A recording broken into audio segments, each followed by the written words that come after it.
Они разного возраста, профессий и национальностей.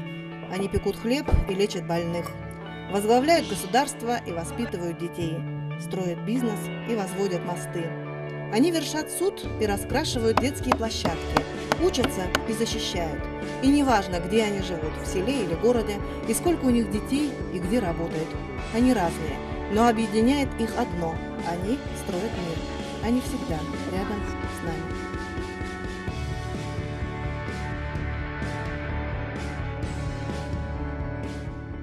Более 1000 женщин со всех концов страны собрал Национальный форум женщин Кыргызстана. Здесь вместе с гостями из разных стран кыргызстанки собрались для диалога и сотрудничества, чтобы поделиться опытом и обсудить проблемы. Но согласно резолюции Совета безопасности ООН 1325, главная цель – привлечь еще больше женщин в построение мира. 1325 ставит задачу перед ООН больше готовить женщин-миротворцев, чтобы они могли на высоком уровне тоже участвовать и давать свои идеи, свои взгляды обосновывать.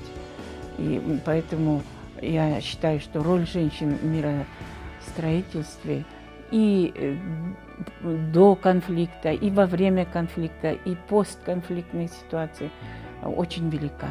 И они могут играть свою такую хорошую роль. То есть мужчины и женщины должны работать совместно, и они должны между собой договариваться, решать, как решать ту или иную задачу, каким образом уменьшить вред от конфликта. За сухими словами жизнь обычных женщин. Так кто же они и как строят свой день, чтобы, вопреки всему, прожить в мире всю жизнь? В городе важно проводить подобные фестивали данного формата мероприятий, где все люди разного возраста, разного статуса, то есть они объединяются и они могут там встретиться, то есть обменяться идеями. Да? Обычное утро Айджан Токтошевой. День молодой женщины начинается с планирования.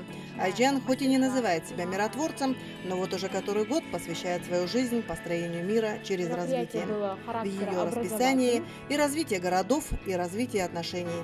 Она одна из основательниц крупнейшей молодежной организации АША, поэтому в фокусе в основном молодежь. В целом, если у нас молодежь она будет активная, да, то есть и она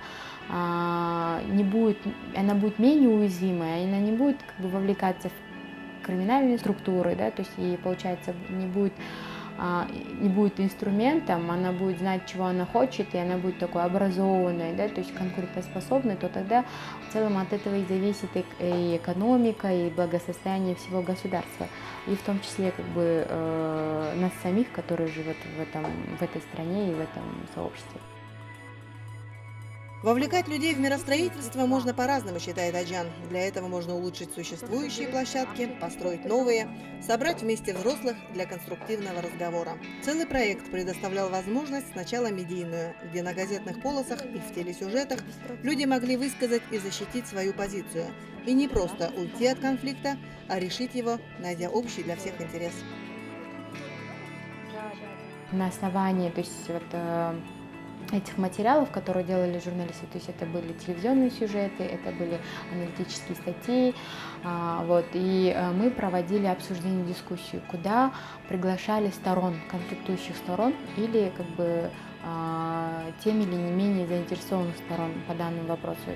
И дискуссии, основная задача дискуссии была именно создание площадки для диалога. А для детей – качели и горки. За 5 лет в Аше было построено 25 игровых городков, где ребятишки могут и поиграть, и подружиться, а мамы спокойно за ними смотреть.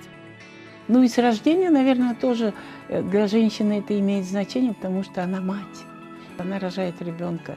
И, естественно, ее чувство к безопасности ребенка более обостренные, чем у мужчины, который работает там, скажем, где-то в поле, в горах, а она вот сидит с детьми и знает, положение каждого ребенка. И она хочет, чтобы они были в безопасности. И поэтому у нее интерес к тому, чтобы и в сообществе было мирно. Максима гулять пойдет, да? Мечта Ларисы Кузнецовой – сделать мир доступным для всех детей. И даже утренняя прогулка с внуком – как шаг к достижению цели. Шаг на уровне воспитания. Дети – это послы мира, которые легко находят общий язык. И даже если они отворачиваются друг от друга, то причина такого отчуждения только во взрослых, вложивших в детей немирные мысли. Ведь мир строится для детей, да? Им чужды конфликты, абсолютно. Дети разных возрастов вместе играют.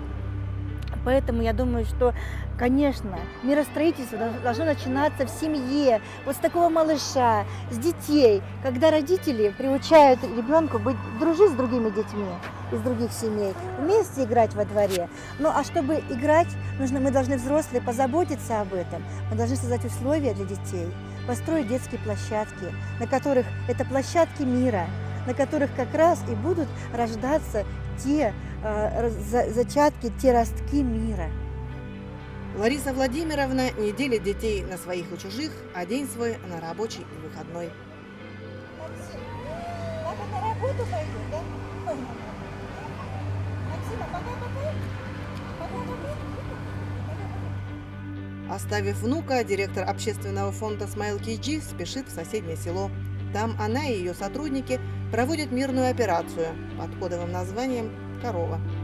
Мы стараемся объединить совершенно разные семьи. 3 семьи, которые объединены одной проблемой. В каждой семье воспитывается ребенок с ограниченными возможностями здоровья. Но семьи друг друга абсолютно не знают. И мы стараемся помочь им, чтобы они объединились, так как вместе можно решить проблему. Можно помочь в лечении, в воспитании, в развитии своего ребенка. И вот эта инициатива «Корова», когда мы будем выдавать корову, она объединит 3 семьи. Они будут совместно отвечать за состояние коровы, за ее содержание и за всю работу вместе. Для Ларисы Владимировны «Корова» – это только один проект на счету небольшого коллектива, десятки за 5 лет. Это и построенные пандусы, и интегрированные в общий мир люди. Вся наша команда общественного фонда Smile KG работает над тем, чтобы построить мост между людьми с ограниченными возможностями и обществом. То есть мы стараемся, чтобы люди с инвалидностью могли общаться со здоровыми людьми, быть интегрированы в общество, социально интегрированы. Впереди долгий путь по объектам с проверкой. Здание за зданием обходит рейд с инвалидной коляской. После таких рейдов хоть один чиновник, но принимает решение построить пандус в ведомство. Мост для людей с ограниченными возможностями. Построить ли пандус или просто провести беседу – это все то, чтобы люди жили в мире, в согласии друг с другом. Здравствуйте. Лариса Владимировна – библиотекарь с 20-летним стажем. Когда-то она открывала детям мир с помощью книг, сегодня – с помощью тренингов. А завтра несколько детей они проводят в школу. В Аше доступ к образованию имеет всего 12% детей с ограниченными возможностями. Это инклюзивное образование. Мы хотим подготовить детей сегодня, чтобы завтра они пошли в школу. Мы подготовим не только детей с инвалидностью, мы подготовим детей, которые пойдут в 1 класс вместе в эту школу. На базе реабилитационного центра открывается учебный класс, оснащенный всем необходимыми материалами, оборудованием. Готовятся преподаватели. И мы будем ежегодно выпускать несколько детей, может, это будет 5 детей там, или сколько получится, да? Но чтобы на следующий год они смогли пойти в школу. Обучая других, Лариса Владимировна не забывает и о своем образовании. Она сертифицированный социальный работник. Чтобы правильно работать с людьми, прошла не один тренинг медиаторов. They need to contribute to conflict resolution, conflict prevention and peace building. So that includes, of course, trainings, but that also includes providing some tools, technical tools they will need. That includes as well providing platform of information exchanges, places of discussion where they can exchange some best practices. So that by that range, we have all the capacity that are developed. And the project in doing this on 3 levels, of course within the communities, where we are supporting some community initiatives to promote peace, to promote tolerance. Then on a more established basis, I would say, for victims of gender-based violence, to promote the role of women in Aksakal courts, to promote also a positive message about women leaders. And the last one is on a more national level, to facilitate the interaction between the civil society and the working group working on the implementation of the UN Resolution 1325. Слушаем все очень внимательно, говорим очень спокойно, друг друга не перебиваем. Чтобы люди жили в мире и согласии, порой их приходится даже судить. И я, председатель суда Аксакалов, Сушанло Казима Муханзовна, заслуженный работник образования Кыргызской Республики. Казима Сушанло занимается этим не первый год. Дипломированный политолог и управленец, на пенсии председатель суда Аксакалов. У меня 5 детей, они все маленькие еще. Я сама... И хотя дела к ним попадают разнообразные, а они рассматривают до 70 дел в год, все же больше ситуаций, где мир нужно сохранять в семье. Здесь в основном женщины-то жалуются женщины. Понимаете? Вот, а женщины, они понимают больше женщин, чем мужчины. Вот. А почему нет? Грамотная женщина у нас. Семейные вопросы много. О том, как строить мир, Казима Муханзовна знает не понаслышке. Оценив заслуги еще в советское время, ее, молодого секретаря райкома, Комитет защиты мира включил в состав делегации от Кыргызстана для поездки на конференции в Токио и Пекин. Сейчас она член общественного объединения «Щинщу», что в переводе с дунганского означает «звездочка». Уже сотни жителей Московского района получили помощь благодаря этому объединению женщин. Им доверяют не только гуманитарную помощь. Теперь я бы хотела попросить вас обняться. Сегодня Казиме Муханзовне предстоит решить еще одну проблему. Нужно избрать нового члена суда. Один из 4 аксакалов решил от дел миростроительных уйти в дела коммерческие. Ну, ему, естественно, надо семью кормить, надо сына женить, детей замуж выдать, там все такое. Мы его понимаем, может быть, нам придется на его место кого-то. Но мужчины тоже. Нам сразу поставили, говорит, если вы даже 3 женщины, всегда должны быть 4 мужчины. Ладно, мы идем по пути. Если бы у нас сейчас вот женщину, да, у нас очень много таких женщин, которые я могла бы сейчас же взять. Но раз такое требование общества, что должно быть больше мужчин, чем женщин, это суд Аксакалов, мы сейчас ищем мужчину, который подходил бы. Но найти человека достойного оказалось непросто. Здесь и грамотность нужна, и бескорыстие. Зарплату судье никто не платит. И несмотря на это, отбор будет самый серьезный.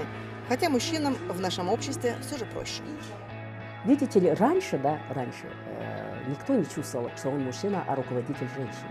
Понимаете? Никто в этом не сомневался даже и считал, что это в порядке вещей. Потому что женщине, чтобы чего-то добиться, надо быть в 2 раза умнее, чем мужчина. Потому что и руководитель так считает, и общество так считает. А сейчас, особенно у нас в Александровке, очень сильно влияние религии. Когда считают, что женщина – это все равно не мужчина. Если мягко сказать, если более прямо сказать, что женщина – это человек 2-го сорта. Побеждать эти предубеждения с каждым годом все сложнее. Противостоящие женщинам мужчины ссылаются на религиозные каноны. А против этого, как известно, сложно идти. Но, как оказалось, и не нужно. И многое, что сейчас, скажем так, как нам кажется, в европейской культуре продвигается, как гендерное равенство, это многое в исламском мире, в исламской культуре было уже много веков назад. Просто со временем оно было нами забыто, утеряно. И сейчас во многом из-за, скажем так, того, что доминируют местечковые бытовые традиции, это часто и ошибочно воспринимается обществом как какие-то правила, предусмотренные исламом. Хотя к исламу, к религии они не имеют никакого отношения, особенно в вопросах дискриминации, в семье, положение в семье. Право женщин и положение ее в обществе и в семье в исламе, они настолько высоки, что порой, если, скажем так, глазами исламского теолога на все это посмотреть, кажется, что женщина имеет даже больше доминирующий статус, чем мужчина в исламе. Да, просто надо смотреть все это, скажем так, изучать через призму науки, а не через призму предрассудков и местечковых каких-то традиций. Вот и здесь решили, противостояние не выход. Женщины-миротворцы рассудили все мирно. Почему 7 лет и столько мужчин, не согласных с тем, что в суде Аксакалова должна быть женщина, ничего не могут сделать? Потому что они ни к чему не могут прицепиться, за что мы или взяли у кого-то взятку, или заставили кого-то, значит, там барана зарезать или еще что-то, или там мы еще, мы этого не делаем. Потому что к нам идут самые бедные люди, у которых нет ничего. А те, у которых есть деньги, есть стадо баранов, они через суд могут эту проблему решить. Потому что там в основном требуются деньги же. У кого много денег, тот не будет. А здесь у нас справедливость прежде всего. Потому что мы уже как бы старые, как бы вот у нас все женщины, которые в платке, они все свой хадж совершили. И все думают о потусторонней жизни. Я, может быть, не совсем думаю, но тем не менее, я просто должна быть чиста перед своей совестью. Впрочем, Казиме Муханцевне доказывать особо и не приходилось. В прошлом директор школы с 20-летним стажем, глава района, она имеет солидный авторитет. Успела и детей вместе с мужем вырастить, и обществу послужить. Я думаю, что это общее, потому что мог бы муж мне запретить. У нас все-таки патриархат, и кругом же люди шепчут. Вот правильно вы сегодня задаете вопрос, почему? Потому что вот наши мужчины, вот сегодня вот этот Ягузов, Ибрагим Ягузов, тоже сказал, наверное, я тоже уйду. Почему? Я говорю, ты тоже боишься, что назвали суд опашек? Что под руководством женщины работаешь, что ли, или как? Нет, не из-за этого. Мы уже старые, пусть молодые придут. Я говорю, а чем мы старые? Суд Аксакалов – это именно для старых. Я считаю, в данном случае, вот когда в райком партии меня звали, я сказала, что меня свекор не пустит. Первый секретарь райкома пришел к моему свекору и сказал, а почему вы ее не пускаете? Вот. Он сказал, а куда? Говорит, на работу в райком партии. А я опять даже не знал, говорит, что получилось так, что я не успела его подготовить. Я бы сказала, что это должно быть обоюдно. Мать говорит, эй, сынок, когда это ты успел принести столько муки? Дочь многодетной семьи ценности семейные через всю свою жизнь несет, а теперь и внукам передает. Женщинам мешает именно вот гендерные стереотипы, в которых они воспитывались, что они ответственны за семью. Они не должны там выходить на государственный уровень и решать какие-то вопросы. Обычно в народе это воспринимают не очень хорошо. Как вот у нас было во время Ожских событий, значит, очень многие говорили, ну что Тумбаева, она же женщина, что она может сделать? И даже не поддерживали, а иногда против нее действовали. Но вот ей хватило мудрости и воли, чтобы затушить этот пожар. И мы сейчас живем в мире и согласии. Джан, все, я сейчас еду домой уже. Конец дня рабочего. Полчаса на дорогу, и вот начинается семейная жизнь. Сын Адильхан уже заждался ее у бабушки. Семья – главный учитель Айджан. И хотя она выбрала иную от родительской профессию, ее папа – почетный строитель и мама – архитектор, воспитали в дочери стремление созидать.